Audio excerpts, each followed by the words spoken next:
말씀은 출애굽기 9장 1절부터 7절까지 말씀입니다. 제가 가지고 있는 성경으로는 구약성경 93페이지에 있습니다. 출애굽기 9장 1절부터 7절까지입니다. 우리 함께 봉독하겠습니다.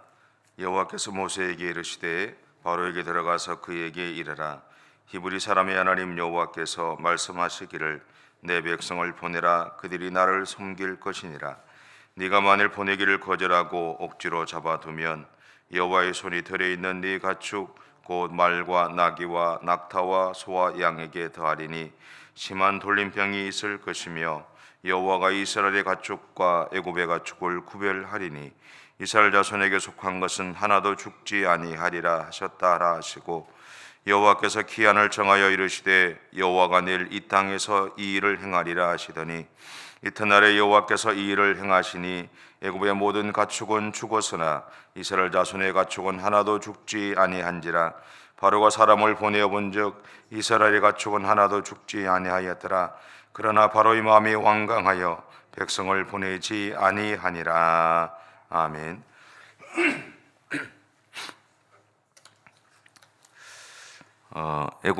애굽에 대한 재앙이 가중되면서 저에게 이런 의문이 하나 생겼어요. 그게 뭐냐면, 왜 하나님은 이러한 긴 절차들을 거쳐서 이 일을 진행시키고 있는가 하는 겁니다. 단순하게 그냥 일을 하면 되는데 왜 그런 절차들을 진행시킬까? 그렇다면 하나님이 이 재앙을 즐기시는 분일까? 아니면 하나님은 지금 애굽 사람들이 당하고 있는 이 고통 당하는 것을 즐거워하실까?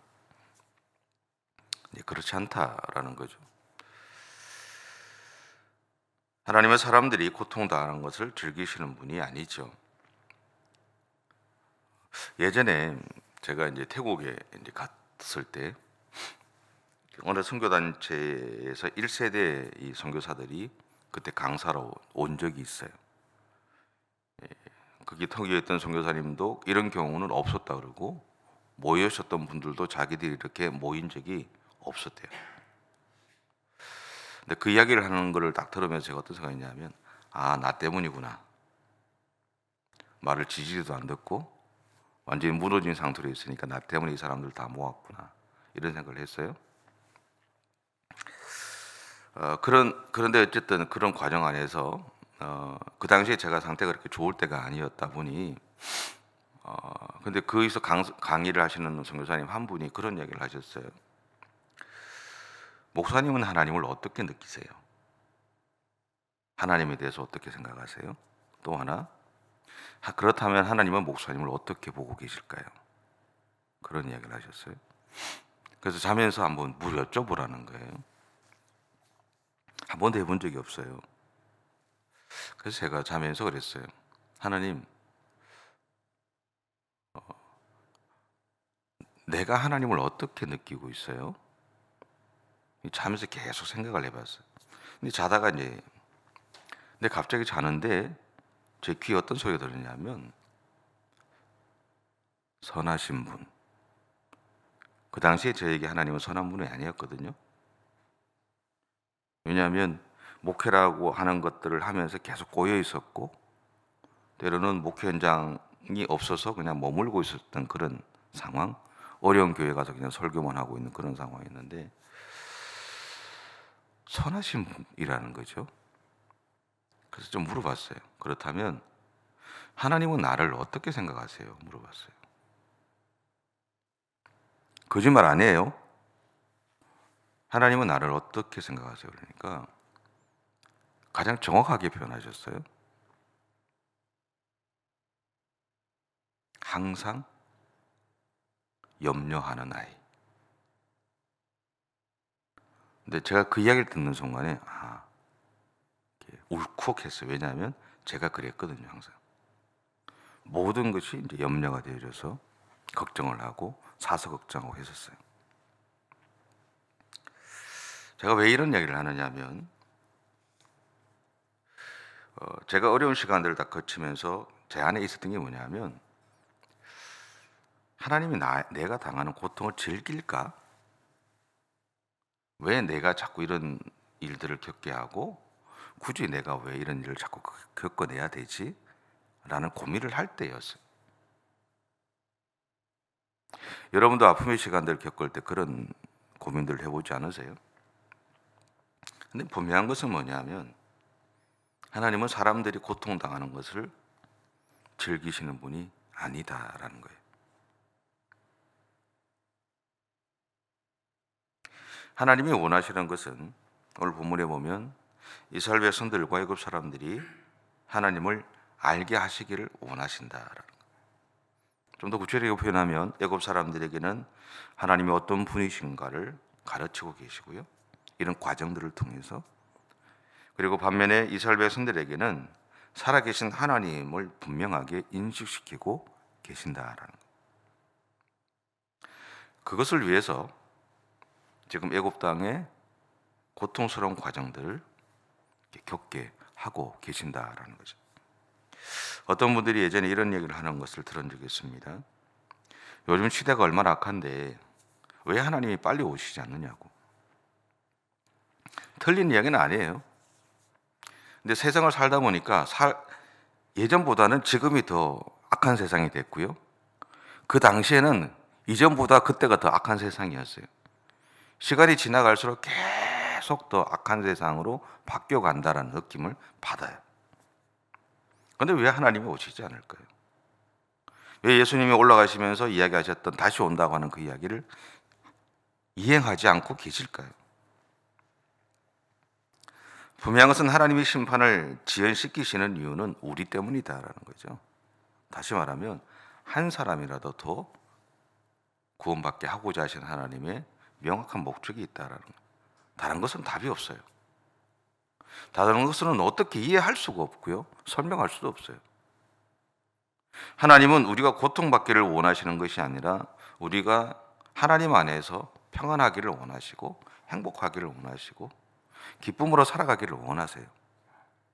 그런 하나님이 자꾸 심판을 늦추거나 우리의 인생 가운데 아픔을 자꾸 경험하게 하시는 것에는 명확한 그분의 마음이 있다라는 것이죠.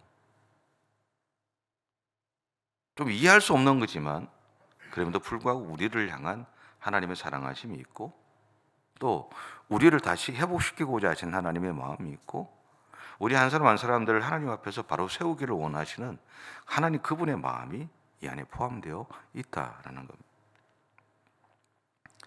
그럼에도 우리가 애굽에 임한 재앙을 보면서 느끼는 것은요, 점점 강도가 세지고 있다는 것이죠. 피재앙 때는 그런 대로 견딜만 했어요. 개구리 재앙으로 넘어가서 숨을 쉴 수 없을 정도가 됐죠. 그런데 세 번째, 이 재앙을 겪으면서 그들은 이전에 겪은 것이 사치였다는 것을 알게 됩니다.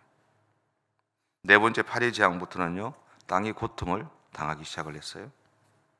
오늘은 다섯 번째 재앙인 가축의 죽음에 대한 재앙입니다. 3절과 4절인데 같이 한번 더 읽어볼까요? 3절, 4절 같이 한번 읽겠습니다. 시작. 여호와의 손이 들에 있는 네 가축 곧 말과 나귀와 낙타와 소와 양에게 더하리니 심한 돌림병이 있을 것이며 여호와의 이스라엘의 가축과 애굽의 가축을 구별하리니 이스라엘 자손에게 속한 것은 하나도 죽지 아니하리라 하셨다 하라 하시고. 아멘. 제가 가끔씩 성경을 읽거나 말을 할 때 보면 내가 성질이 급하구나 라고 생각해요. 말을 놓치잖아요. 끝까지 안 보고 넘어가는 거예요. 예나 지금이나 가축은 중요한 운송 수단이고 또 재산이었습니다.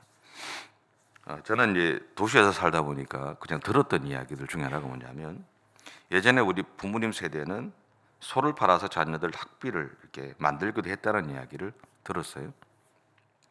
시골에서는 그렇게 했다 그러더라고요. 그때도 보면 소는 가족이자 재산이자 또 일꾼이기도 했죠. 근데 그런 소를 도둑맞게 되면 온 가족이 그 소를 찾으러 산으로 들로 막 쫓아다니죠. 몇 날 며칠들을 쫓아다닙니다. 없으면 안 되니까. 너무나 귀한 것이고 너무나 소중한 것이니까. 특히 이제 우리나라에는 보면 시비간지라 그러잖아요. 그래서 우리가 태어난 해에 따라서 짐승의 띠를 다르게 합니다. 그렇죠? 여러분도 뭐 다 있잖아요, 그죠? 닭띠, 개띠 뭐 이런 거 다 있잖아요, 그죠? 그것은 또 다르게 생각해 보면요, 짐승을 신성시하는 토템 신앙이 우리 안에 발달해 있다는 것을 의미해요. 이런 토템 신앙은 근본적으로 동물이나 식물과 같은 자연 대상물이 인간과 신비적인 관계 혹은 친족 관계가 있다라는 믿음에 근거하고 있다라는 것이죠. 그래서 띠 이야기 자꾸 하지 마세요, 예수 믿는 사람들은. 사실은 우리가 믿는 하나님과의 관계 속에서는 별 의미가 없고요, 중요하지 않고요. 다르게 생각하시면 하나님 편에 하나, 세상 표에 하나 이렇게 내 다리를 걸고 있는 것과 마찬가지예요. 나이 이야기하는 건 괜찮은데 띠 이야기는 하지 마세요. 짐승보다 내가 더 위대한 사람이잖아요, 그죠? 근데 마찬가지로 애굽에도 가축 신이 있었다 그래요. 이게 아피스 신이라는 게 있었고 레 신이라는 게 있었는데요, 그것은 황소를 그러니까 황소의 신을 가리키고요, 하토르라는 것이 있었는데 그것은 암소의 신이었다 그래요. 아마 다산을 의미하겠죠, 그죠? 그리고 크놈이라는 것이 있었는데 이거는 양의 신을 의미한대요. 자, 이것을 바탕에 두고 한번 생각해 보세요. 애굽 사람들은 자신들을 돌봐준다고 믿고 있었던 신의 형체를 띠고 있었던 존재들을 믿었어요. 그래서 오늘 본문에 말, 나귀, 약대, 우양 그런 것들이 오늘 본문에 보면 독한 전염병이 들어서 그들이 떼죽음을 당하고 있는 현장을 그들이 맞이하게 됐던 거예요. 그들이 그 과정들을 보면서 그들이 느꼈을 충격이 얼마나 컸을지, 그들이 신으로 믿고 있었던 그런 존재들이 일순간에 싹 없어지는 그 현실을 막닥뜨렸을 때 그들이 느꼈을 그 어떤 충격은 말로 표현할 수 없을 겁니다. 근데 하나님은 이 일을 행하기 전에 애굽에 하루의 시간을 주세요. 왜 하루의 시간을 주셨을까? 그냥 당장 해도 되는데 하루 내가 다음 날 하겠다라고 얘기하세요. 아마 그것은 그들에게 생각할 시간을 주시기 위함이 아니었을까 생각해요. 하나님의 말을 따를지 아니면 그들의 신앙을 따를지 결정해야 되는 그 순간에 그들이 생각할 시간을 주기 위해서. 그리고 본문 3절은 이 재앙이요, 들에 있는 가축에게만 한정되어 있는 것처럼 알게 해요. 3절 처음인데 한번 읽어볼까요? 3절 처음입니다. 시작. 여호와의 손이 들에 있는 네의 가축, 이렇게 되어 있어요. 여호와의 신이 들에 있는 너의 가축 이렇게 되어 있거든요. 하나님이 여기서 왜 들에 있는 가축으로 한정하셨을까라는 거예요. 이것을 통해서 우리가 한 가지 기대되는 것, 우리에게 한 가지 기대되는 것이 있어요. 그것은 뭐냐면 애굽에 내려진 몇 가지 재앙을 거치면서 애굽 사람들 사이에 하나님의 말씀을 받아들이는 사람들이 생겼을 가능성이 있기 때문이 아닐까라는 거죠. 그래서 그들은 자기 가축들을 집으로 들여 보냈을 겁니다. 아마도 성경에 나오진 않지만 그 사람들은 자신의 가축의 생명을 보호하게 되었을 거예요. 하나님은 하나님의 말씀에 주목하던 당시에 극히 일부분의 사람들을 보호하시기 위해서 어쩌면 하루의 시간을 허락하셨다고 생각할 수도 있다는 생각입니다. 왜냐하면 제가 지금까지 경험했던 하나님을 보면 하나님이 굉장히 디테일하게 제 삶도, 또 여러분은 모르지만 여러분의 삶 가운데서 일하는 것을 저는 많이 보거든요. 그래서 하나님이 하시는 그 일이 우리가 그냥 쓱 지나갈 수도 있는 일인데, 또 다시 생각해 보면 그 일은 굉장히, 그 일 속에는 우리를 향한 하나님의 마음이 무수히 많이 포함되어 있더라라는 겁니다.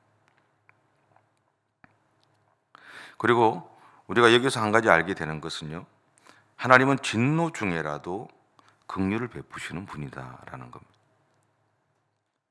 하지만 본문의 사건에서 보여준 하나님의 긍휼하심에는 한 가지 조건이 있어요. 그것은 뭐냐면 하나님의 말씀을 믿고 가축을 집으로 들여보내는 겁니다. 이것이 행하는 믿음이고요. 믿음을 행함으로 실천하는 겁니다. 믿음이 있는 것이 중요하죠. 그죠? 근데 더 중요한 것은 뭐냐면 그 믿음을 내 삶에서 행할 수 있어야 된다라는 거예요. 하나님의 말씀을 아는 거 중요합니다. 근데 더 중요한 것은 뭐냐면 그 말씀이 내 삶에서 드러나야 된다라는 거죠. 어쩌면 하나님이 오늘 이 본문의 이야기를 통해서 우리에게 하고자 하시는 가장 궁극적인 목적이 그것이 아닐까 싶습니다. 하나님은 우리를 향해서 항상 긍휼한 마음을 품고 계시고요. 우리를 기억하시고 우리를 세우기를 원하세요. 근데 그것이 하나님의 마음이라면 그 하나님이 우리에게 요청하시는 것은요, 그 하나님의 마음을 알고 우리가 가지고 있는 믿음들, 하나님을 향한 우리의 마음들을 우리의 삶에서 작게나마 하나씩 하나씩 실천해 가는 겁니다. 그랬을 때 소위 말하는 우리가 기도할 때 하나님이 응답하신다는 그 하나님의 역사하심이 여러분의 삶에서 현실이 된다는 사실들을 기억하십시오. 때때로 우리는 아무것도 없고 모든 것이 막혀있는 현실 속에 머물러 있을 수가 있습니다. 그런데 그 머물러 있는 그 현실 속에서 내가 하나님께서 나의 삶 가운데 그렇게 역사하시는 하나님의 마음을 알고 그 하나님이 나에게 원하시는 그 뜻들을 내 삶에서 실천해 갔을 때 하나님의 응답하심은 오늘도 여러분의 삶에서 이루어진다는 사실들을 꼭 기억하시면 좋겠습니다. 기도하겠습니다. 사랑의 주님, 감사합니다. 우리를 사랑해 주셔서 감사하고 여전히 우리에게 속해 있는 삶의 현실들이 우리를 쉽게 만들지 못하지만 그럼에도 불구하고 하나님은 언제나 나를 돌아봐 주시고 살펴보아 주시고 나의 삶을 이끌어가 주시는 분이신 것을 분명히 믿습니다. 그 주님의 손을 붙잡고 오늘도 믿음의 삶을 살아가는 우리의 생애가 되어지게 하시고 때때로 우리 인생 가운데 우리가 알지 못하는 고통과 아픔이 주어질 때 그 고통과 아픔 속에 머물러 있는 것이 아니라 그 이면에 나를 향한 하나님의 긍휼하심들, 하나님의 돌보심들, 하나님의 은혜를 늘 바라보고 또 느끼고 경험하며 그 하나님 앞에 합당한 영광을 돌리는 믿음의 삶을 살아가는 우리 모든 성도들의 생애가 되어줄 수 있도록 하나님의 인도해 주시옵소서. 감사드리며 예수님의 이름으로 기도드립니다. 아멘.